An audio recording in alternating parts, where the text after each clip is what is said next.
Nugent, en realidad, se llamaba l'Alamut de la Maria. Su padre, un lexicógrafo nacido como Derrida en el Viaje, la Argelia francesa, fascinado por la obra de Joyce, la había inscrito tal que así porque tenía un amigo en el registro civil que le profesaba a Joyce la misma devoción.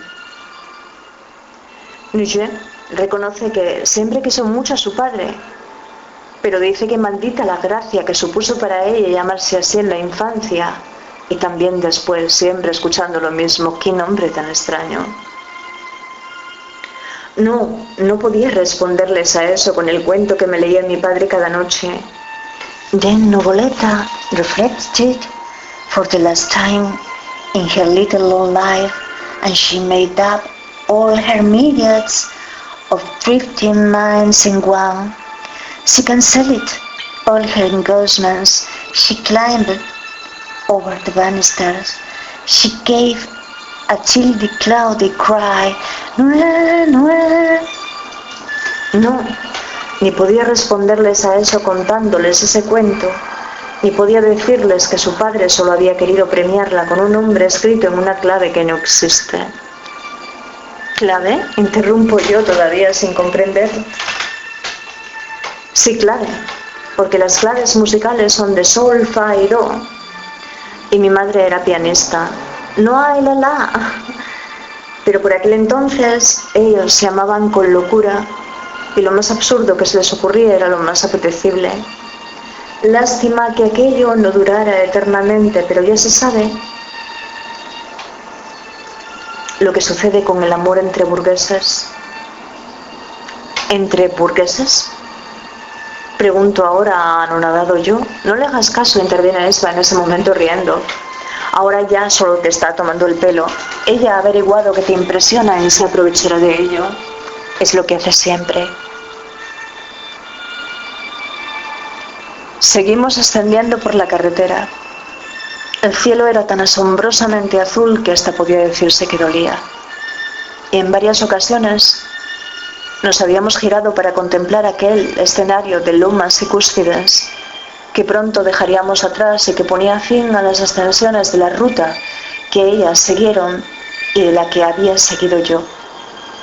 El orto había comenzado a las 8:05 y nuestras sombras se proyectaban en la margen izquierda de la carretera recortadas por el verde prado. A las 8:12 un coto regional de caza y 2 minutos después los aerogeneradores al alcance de nuestras manos. A las 8:18 hasta Grandas nos restaban 13 kilómetros y de Bertucedo nos separaban 6,3. La indicación también nos informa de que esa es la etapa 25, pero no sé de qué recorrido. Y a las 8:19 ya hemos coronado y hemos subido relativamente despacio. Esba había decidido sumarse al congreso del Finnegan's Wake porque le ofrecía un argumento sugestivo del que partiera en su tesis doctoral, la fenomenología del sueño. Cuando, como sabrás, me dijo, la idea más extendida entre el materialismo filosófico hoy en día es que la fenomenología es una especie de devaneo estético. Monsieur Zuber, yo adoro los devaneos estéticos. A mis nuevas amigas, el congreso del Finnegan's Wake las había defraudado, pero no así el espectacular complejo arquitectónico de la ciudad origen, el centro Niemeyer, al otro lado de esa ría en la que permaneciera atracado el buque escuela Juan Sebastián Elcano. Ellas se habían conocido en la coctelería de la Torre Mirador, un restaurante circular de corte futurista desde donde creyeron divisar, más allá del puerto y de las últimas embarcaciones, el oleaje del Cantábrico, algunos kilómetros hacia el norte, pero entre esa masa brumosa y opaca de las bajas presiones que habitualmente confunde la estructura misma del complejo con la atmósfera, y desde donde admiraron las elevadas y rupturistas chimeneas del paisaje industrial, que fétido se prolongaba ante sus ojos en la dirección contraria, y por lo que dedujeron que el fuerte olor ambientador del local se hacía necesario. Después de conocerse, juntas se habían animado a visitar una exposición artística que se celebraba en el interior de la cúpula. La pieza fundamental y la más replicada me dijeron que era la del monolito del RNA mensajero, un diálogo entre la abstracción y la concreción geométrica, entre la ciencia y el arte, el Tao y la lógica. La pieza, en realidad, me dijeron que era un complejo tríptico, en el que el blanco sobre blanco del suprematismo de Malevich, con unas medidas que superaban los 3 metros,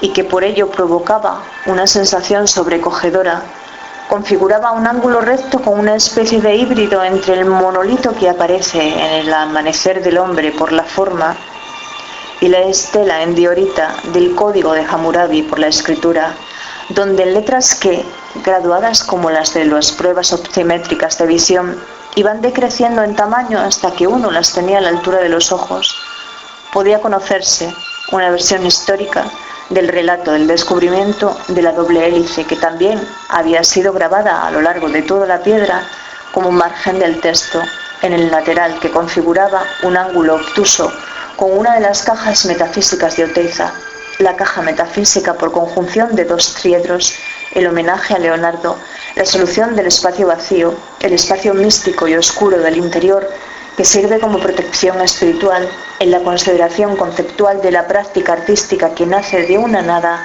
que es nada, para llegar a una nada, que es todo, la nada activa.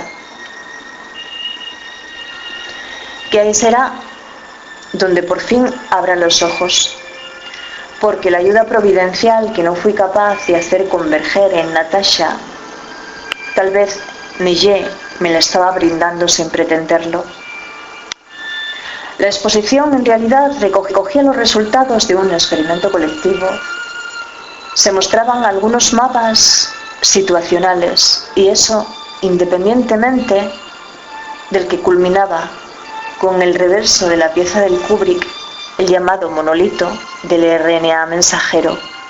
Pero en estos mapas, que estaban sujetos tanto al suelo como a las paredes, lo que aparecía en ellos eran modelos de pensatividad, y nada era casual, ni la presencia de Malevich con su manifiesto suprematista blanco de plomo para el fondo y blanco de zinc para la figura, reivindicando que solo a través de la sensibilidad pura es posible llegar a un desierto donde nada es reconocible, excepto la sensibilidad, ni la cita con la vida descodificada de Craig Venter, el bioquímico que patentó la primera forma de vida creada por el ser humano, y que dice así: los poetas han afirmado que el secuenciamiento del genoma es un ejemplo de reduccionismo castrante que les robará su inspiración nada más lejos de la verdad. Las complejidades y la maravilla del cómo las sustancias químicas inanimadas que forman nuestro código genético dan lugar a los imponderables del espíritu humano deberían mantener a los poetas y filósofos inspirados durante milenios. Inés nos llamará ahí la atención sobre unas piedras que coronan la loma y que le despiertan un pensamiento animista.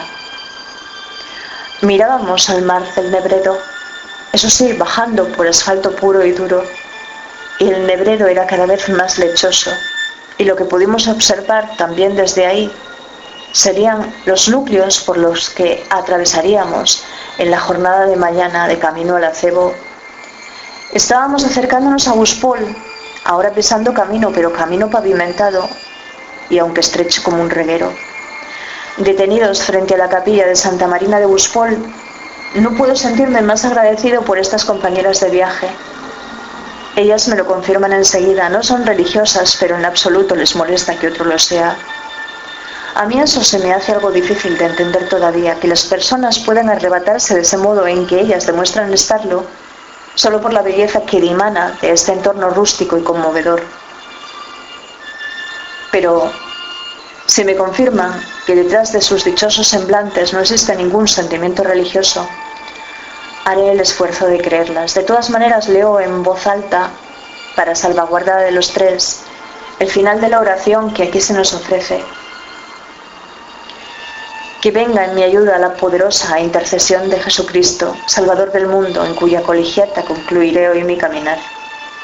Hay un limosnero, y lo que escucho son algunos suspiros al despedirnos de este momento. Dejo que ya se adelanten algunos pasos y deposito en el limosnero la misma cantidad que se pedía como donativo en el albergue, esto prefiriéndolo, y a las 8:34 cierro el portillo tras de mí, y 12 minutos después tan solo son 11,5 kilómetros los que nos separan de Grandes de Salime, pero serán esos los kilómetros más engañosos del mundo. Un sendero de piedrecillas y un zigzag que como adelanto se nos hará eterno.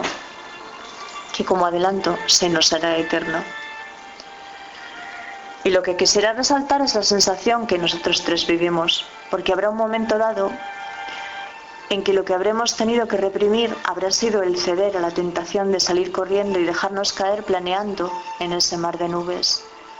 Un fenómeno atmosférico de magnitud espiritual, pero una experiencia bellísima en cualquier caso, con la meta tan al alcance de la mano ahí, ilusoriamente, y con la complicidad de Nietzsche o la comprensión de las dos.